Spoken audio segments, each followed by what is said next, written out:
Okay, today's video is solving systems of inequality. This is standard mastery assessment number 10. We're building off of the old skill of when we graphed or when we were given a inequality on a coordinate plane and we wrote a inequality for that line.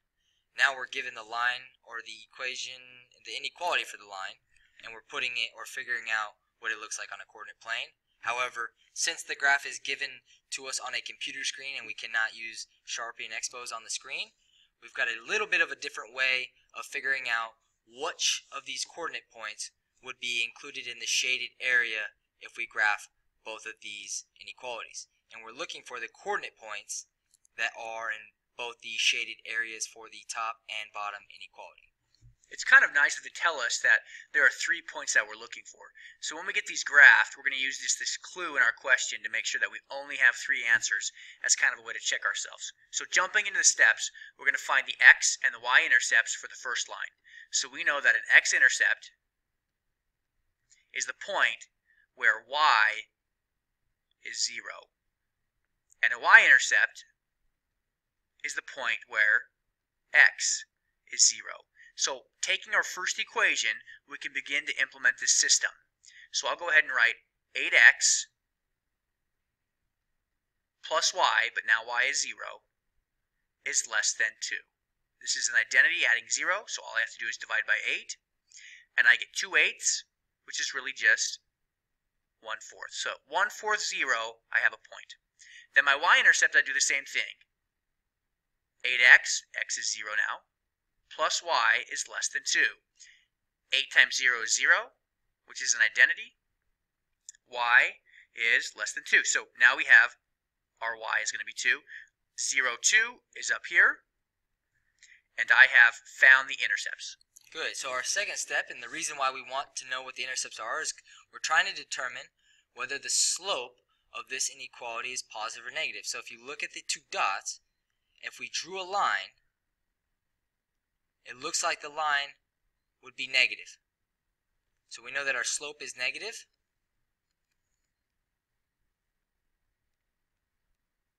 And now that we know it's negative, we've got to figure out, well, would we shade above the line or would we shade below the line? So we're going to go back to when we found the y-intercept. And if you look here, y, positive y, is less than 2. When it's less, we know that we're shading below the line. So what coordinate points do we know are for sure below the line?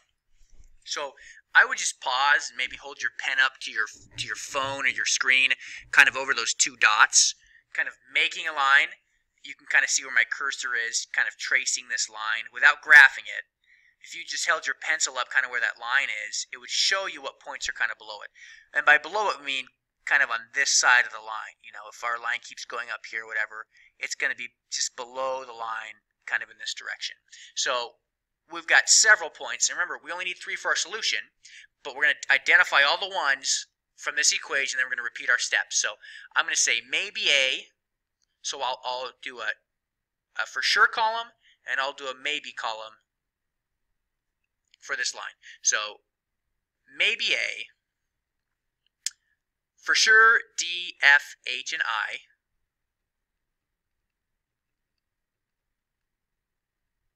and then maybe J.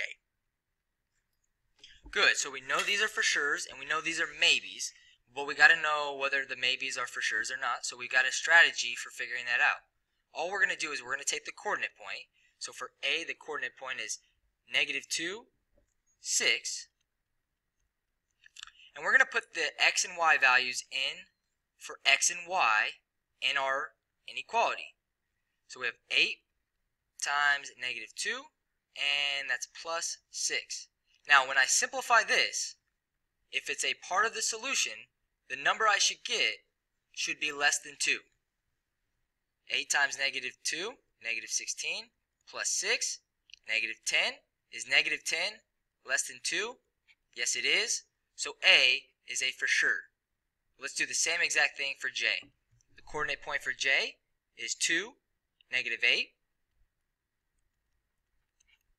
So we have J over here. We'll do J over here.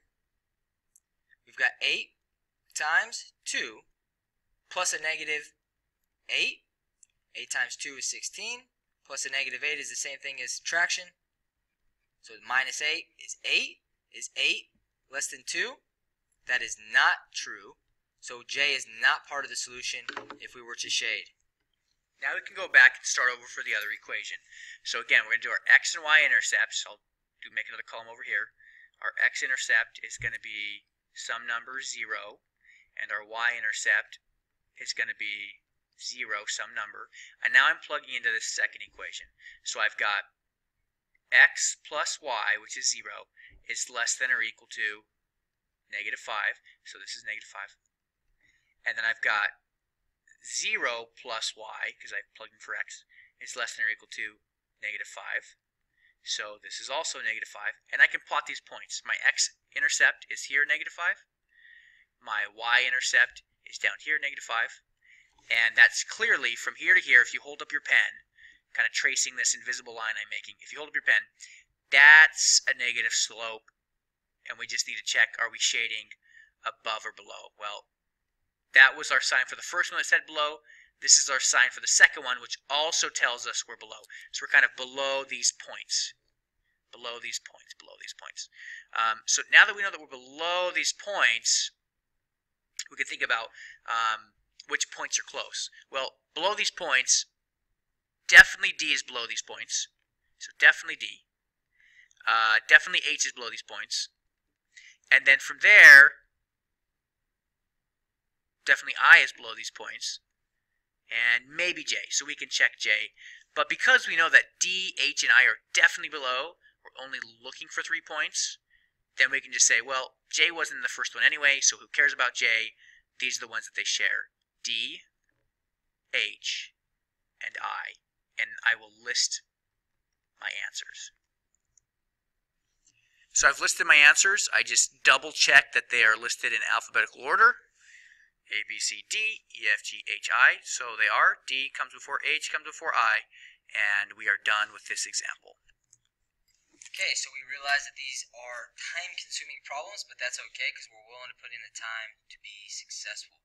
Here we have our two inequalities, so let's go ahead and jump into finding the intercepts for the first inequality. We want the y-intercept, and we want the x-intercept.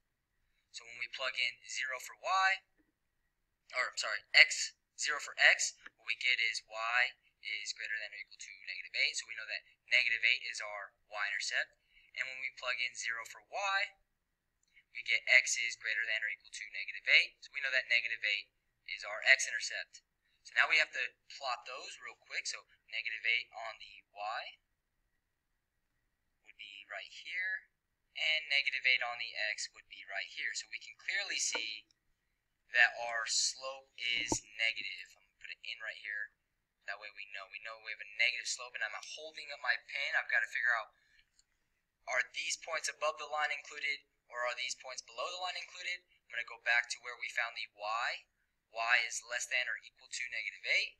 Less than, below. So if you're looking at the dots, the only point that looks like it's below is H. So we know that for sure H is included, and it doesn't look like we need to test any of the other points because they don't look like they're included. At this point, because we've read the question and know that there's only one point that's a solution, we can pretty safely assume the answer is going to be H. But we're going to go through the process of the other equation just to make sure. So again, I've got my y, which is going to be 0 some value, and then I've got my x, which is going to be some value 0, and now I'm using this lower equation.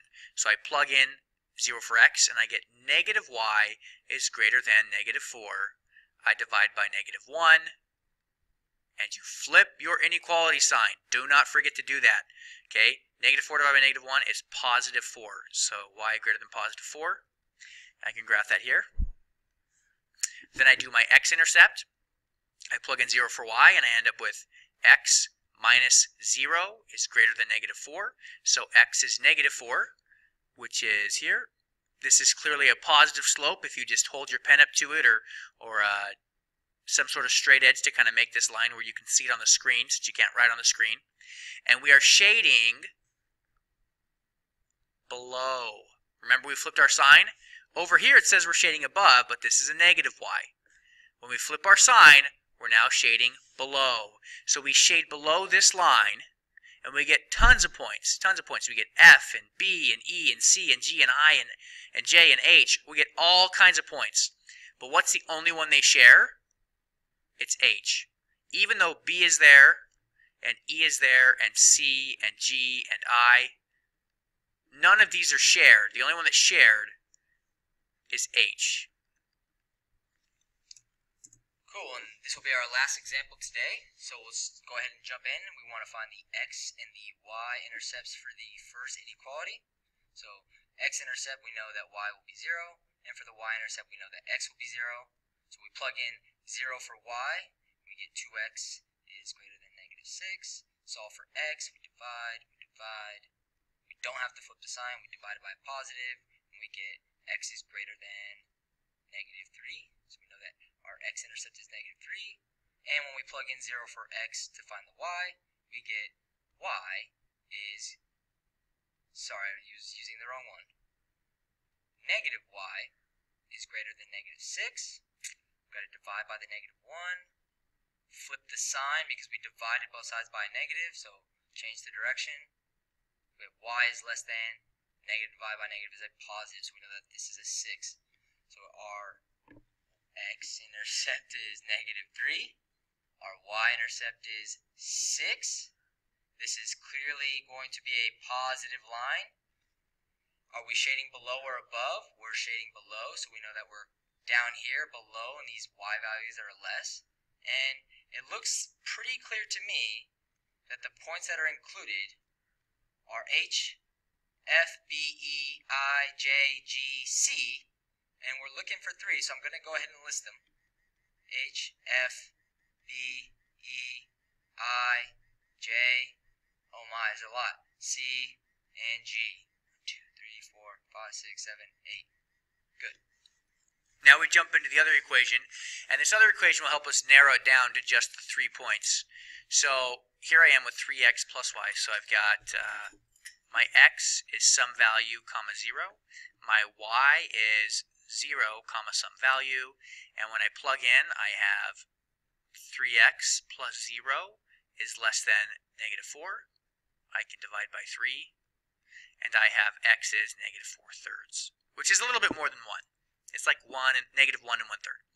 Then for my y, I say 3 times 0 plus y is less than negative 4. This is an identity. It eliminates and I add to an identity, so it's gone. Y is negative 4, so I can put that in here. So I've got y at negative 4. I've got x at negative 4/3, which is negative 1 1/3, so about there. This is a negative slope, and we are shading below. You can see here we're shading below. So when I shade below this particular line, it looks like I'm going to include D, H, and F.